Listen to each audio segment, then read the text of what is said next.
শুরু করিতেছি মহান আল্লাহর নামে, যিনি পরম করুণাময় এবং অত্যন্ত দয়ালু।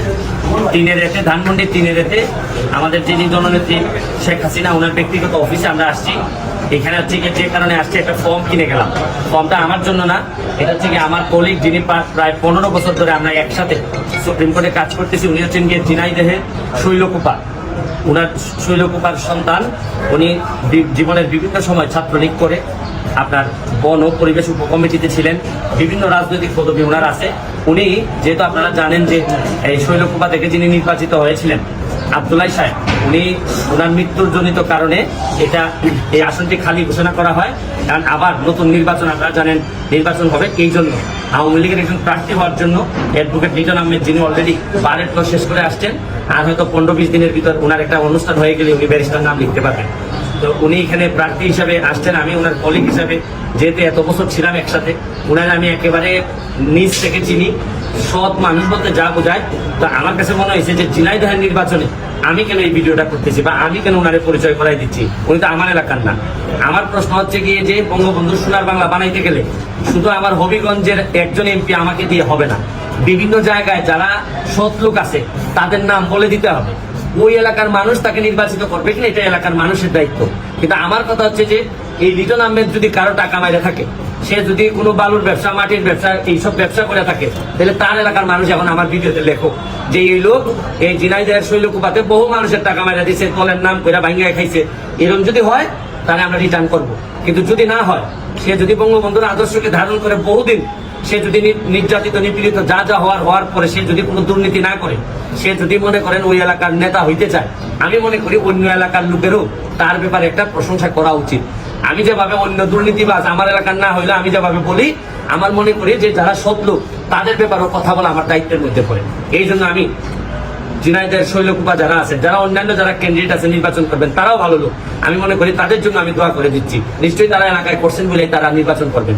তারপর আমি তাকে ব্যক্তিগতভাবে চিনি, এই জন্য আমি মনে করি এরকম একটা লোক যদি এমপি হয়, নেতা হয়, তাহলে আমি যে গতিতে কাজ করতেছি আমার মাধবপুর সোনারঘাটে, আমি এই গতিতে আমি তাকে সহযোগিতা করতে পারবো। একই গতিতে তাকে নিয়েও কাজ করা সম্ভব।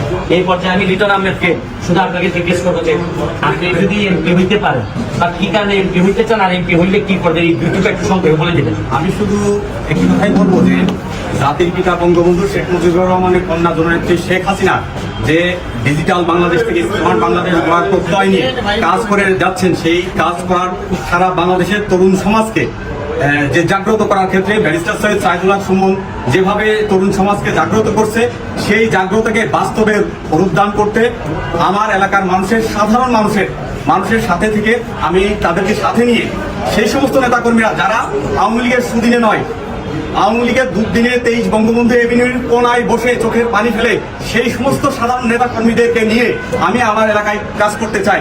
এবং সাথে সাথে আমরা যারা বঙ্গবন্ধুর আদর্শকে ধারণ করি, জননেত্রী শেখ হাসিনার যে বাস্তবে সোনার বাংলা গড়ার জন্য যে কাজ করে যাচ্ছে, সেই শুধু কথাই নয়, বাস্তবে তরুণদেরকে নিয়ে বঙ্গবন্ধুর আদর্শকে ধারণ করে সত্যিকার অর্থে কাজ করা, কথা দিয়ে নয়, সত্যিকার অর্থে কাজ করা, সেই প্রত্যয় ব্যক্ত করে আমি আজকে একটা নমিনেশন ফর্ম কিনলাম। আমি প্রত্যাশা করি যে দলীয়ভাবে সবার প্রতি আমার শ্রদ্ধা আছে, যারা সিনিয়র নেতৃবৃন্দ এখানে দলীয় মনোনয়ন ফর্ম কিনেছেন সবাই যোগ্য, আমি মনে করি আমার চেয়ে সবাই যোগ্য। তো তাদের প্রতি শ্রদ্ধা রেখে আমি আমার এই আশাবাদ ব্যক্ত করছি এবং আমি ভবিষ্যতে আমার নমিনেশন না পাইলেও আমার এলাকার মানুষের সাথে থেকে আমি কাজ করবো। আমি বক্তব্যটা শেষ করার আগে শুধু এটুকু বলতে চাই, হবিগঞ্জ বদলানোর, আমার এলাকার ইতিহাস বদলানোর কাজ আমি শুরু করছি। 2 বছরের মধ্যে আমার এলাকা চিনতে পারবেন না। অলরেডি যেসব কাজ শুরু হয়েছে আপনারা চিন্তাই করতে পারবেন না। একইভাবে যদি এই লিটন আহমেদ এই এলাকার নেতা হয়, আমি আমার কাজগুলার যে গতিতে কাজ করতেছি হবিগঞ্জের সাথে আপনার ঝিনাইদহের শৈলকুপার একটা সম্পর্ক তৈরি করতে চাই, এটা উন্নয়নের মডেল বানাইতে চাই। বঙ্গবন্ধুর একটা সোনার বাংলার একটা ছোট্ট অংশ শৈলকুপা এবং হবিগঞ্জের এই মাধবপুর সোনারঘাট আমরা উপহার দিতে চাই। আমাদের সবার জন্য দোয়া করবেন, ওনার জন্য দোয়া চেয়ে নিচ্ছি। যেহেতু সৎ মানুষ, তার জন্য যতটুকু জায়গায় যাইতে হয় আমি চেষ্টা করব। তারপরও তার যে ওয়াদা, এই ওয়াদা ভাঙতে দিব না। ভালো থাকবেন, সুস্থ থাকবেন, জয় বাংলা।